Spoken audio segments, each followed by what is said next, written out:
د سکون نه ډک سرلوړی ژوند غواړې نو په ژوند کې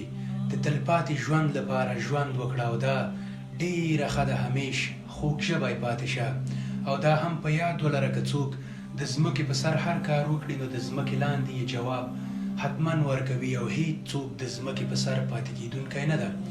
الله تعالی پیغمبر صلی الله علیه وسلم ته فرمایي دغه خلکو ته ووایه د کوم مرګ نه چې تاسې تیښته کوئ دا به په یقیني ډول تاسې سره مخامخ لیدل کوي. هغه صلی الله علیه وسلم فرمایي الله تعالی ژوند او مرګ له دې دپاره پیدا کړي تر څو تاسې امتحان کړي او وګوري چې په تاسې کې تر ټولو غوره عمل څوک ترسره کوي،